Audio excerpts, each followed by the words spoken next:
Hey, what's up everyone? It's Maru, your Morena Kulot, and welcome to my YouTube channel.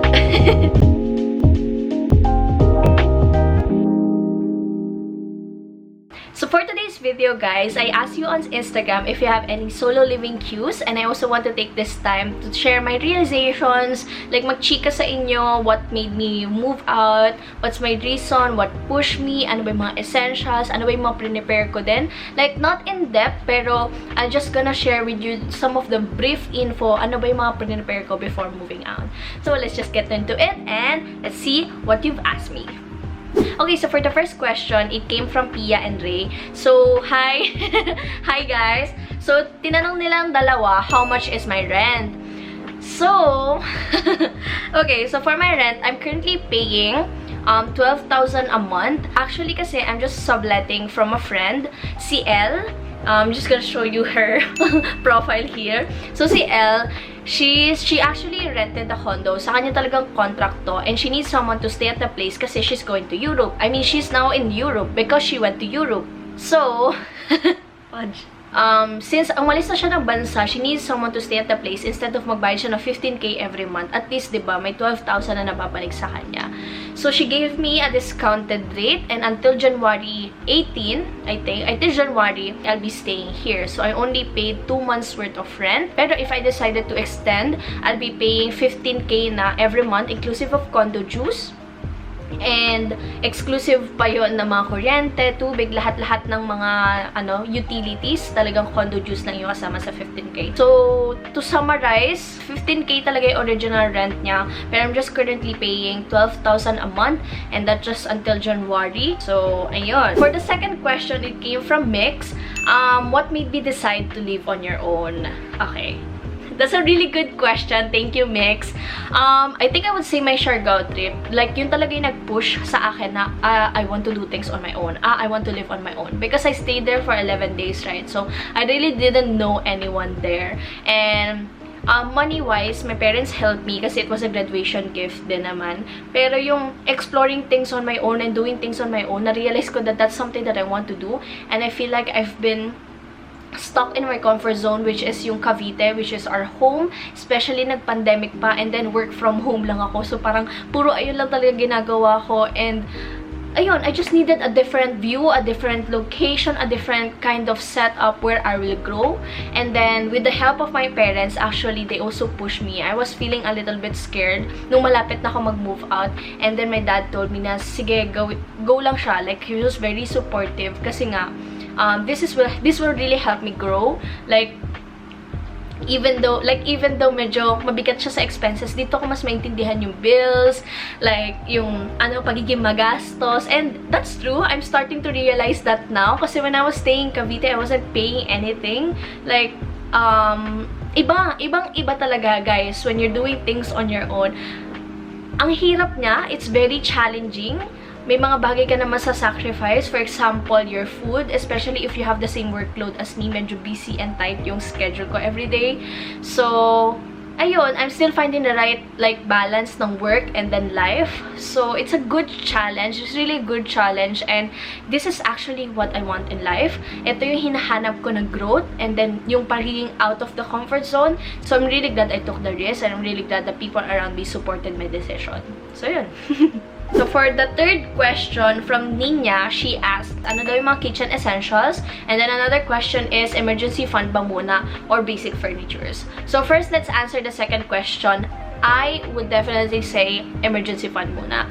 Kahit anong gagawin nyo, guys, sa life nyo, any small or big decision, make sure to have an emergency fund first. Because emergency fund, it will help you sa kahit anong magiging mangyari sa buhay mo.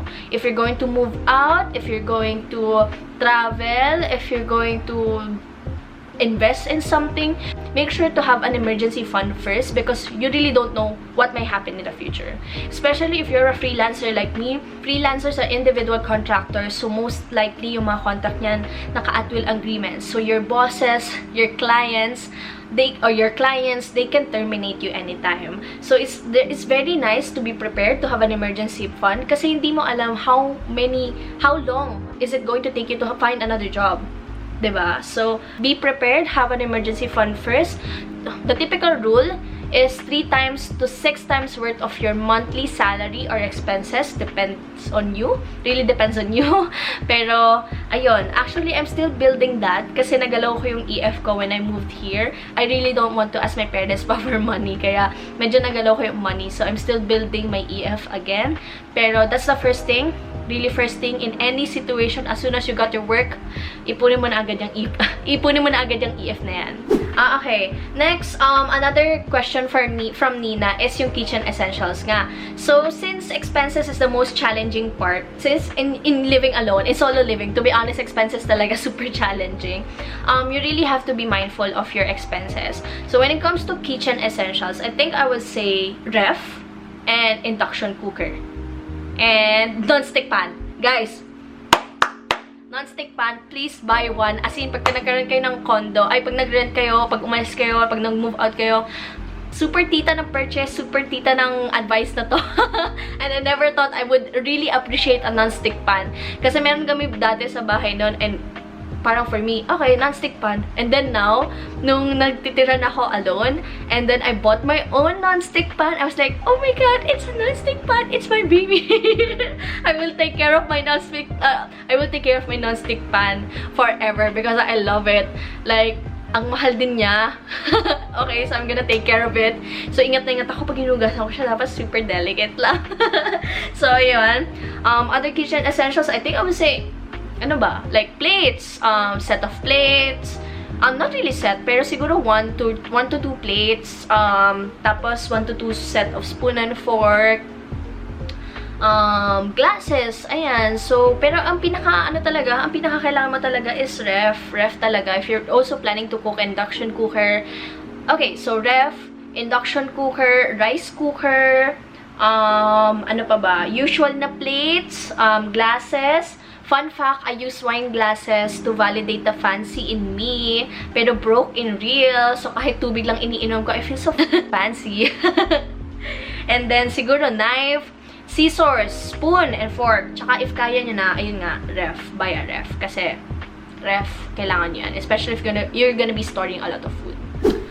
Okay, so next question from Rain. She asked, di nakakalungkot mag-isa? Oh, thank you so much for this question. I think I would say it would really depend on you. Kasi, sa akin kasi, personally, sanay na ako mag-isa. So, I've been pretty somewhat independent ever since high school. Especially if nag-work na ulit yung father ko. Tapos may work din yung mom ko. Most of the time, ako lang yung nasa bahay. So, I have to figure out my food. Yun. Kaya super sanay na ako. Tsaka, I also rented a place when I was in college. Like, 1 year akong tumira sa Manila nun. Pero I had roommates. But there was time na ako lang mag-isa sa condo nun. So, sanay na din talaga ako mag-isa. I'm really used to having my own space, having my personal space. So, hindi ako nalulungkot. Honestly, I feel more empowered because I can finally do things on my own. I actually feel like I'm growing. Unlike sa bahay, kasi kasama ko yung parents ko. So, parang feeling ko na spoil ako kasi may times na pagkagising ko, may food na. So, dito sa condo, kailangan ko pang gumising na maaga just so I can have something to eat. So, that's really different. That's a really different kind of responsibility, and I'm really glad na I took the risk of living alone and moving out, even if hindi ko siya ma-extend until January. Hopefully I do because I really love it here. Pero ayun, hindi ako nalulungkot, to be honest. I just miss my friends, my dogs, my family, my cat. Yun lang talaga. Yun lang nalulungkot ako kasi I miss my dog so much. I miss my cat. And, ayun, medyo nalulumbay na ako kasi hindi ko nakikita yung mga aso ko. Yun talaga. Pero overall, hindi ko nalulungkot. It's a really good experience for me kasi eventually, I have plans to try new places, live in different parts of the world. So, if dito pa lang, it's actually a training ground for me. So, yun, hindi ako nalulungkot. Fifth question, another question from Andrea. May mumu ba? Okay, thankfully, wala. I think isang straight lang kasi yung condo. Tapos, wala naman. Pero may nakita kong post kasi meron kasing merong Facebook group tong condo. Tapos yung mga tenant tsaka owners, diba? Tapos parang may nag-aasaran lang na dito sa tower namin may multo daw. Pero wala naman. Hindi din naman ako lumalabas paggabi. Tapos wala naman ako naririnig na kung ano-ano. So, thankfully wala. Mamaya pa kami humila sa akin dito eh. Pero thankfully wala. And then, last question from Angge. What do I miss in living with my parents? And ano yung major dilemma ko so far? First, I would say, yung living sa parents ko, yung hindi ako nanghihinayang sa gastos, tapos nililibre nila ako, hindi ako nag-iisip ng bills, ng kuryente, tapos may isip ko, oh my God, yay, may yung portion ng pera ko mapunta sa ipon, pero this time, oh, yung portion ng pera ko mapupunta na sa bills, sa expenses, sa pambayad sa condo. Okay? Yun talaga yung major dilemma ko. And yun talaga yung namimiss ko sa parents ko. Na hindi ako nagbabayad ng bills. Tapos, kumakain lang ako doon. Naka-aircon pa ako palagi. So ngayon, alam niyo, hindi na ako nag-aircon talaga. Kasi naisip ko, gusto ko yung bill ko sa kuryente, less than 1,000 lang every month. Yun talaga goal ko. So yun, that's what I miss about living with my parents. Like, hanging out with them, spending time with my dogs, having home-cooked meals, inililibre nila ako, ganyan. Tapos, meron na din, pwede na din gumala anytime. Kasi hindi ako makagala. Kasi kailangan Grab or taxi. Kasi natatakot pa ako mag-commute, natatakot ako mag-MRT. So, hindi ako alam din saan pupunta. Unlike when in Cavite, we can go to Tagaytay, Alabang. Like, mas home court ko kasi doon eh. Ito kasi, I'm still exploring the place. Tapos, major dilemma nga, money. Kasi, it's really hard to budget. That's something that medyo na-shock pa ako right now. Kasi, ang hirap pala talaga. It's really hard to make yung, parang alam mo yun, ang saya na hindi nagbabayad ng bills.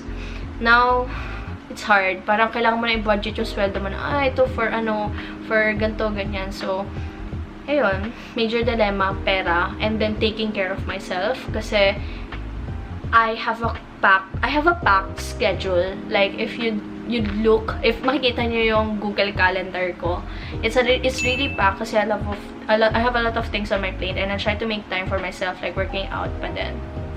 So, sometimes, nahirapan ako sa pag-prepare ng food. Sometimes, yun yung nakakaligtaan ko. And especially, pag nag-work ako, gusto ko tuloy-tuloy na hanggang sa matapos yung task.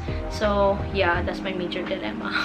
So, ayun lang. I think that's all the question. Yeah! Oo nga. I think that's all. Thank you so much, guys, for making time for watching this video. I hope I was able to answer your cues ng maayos. I was just like, blabbering and just kung ano yung pumasok sa utak ko, let's go. Ganon. So, ayun, thank you so much guys for watching. I really appreciate it that you guys are supporting me coming back to my YouTube kasi the madaldal in me really wants to go back to YouTube. So, ayun, thank you so much guys. I hope to see you again on my next one. Bye!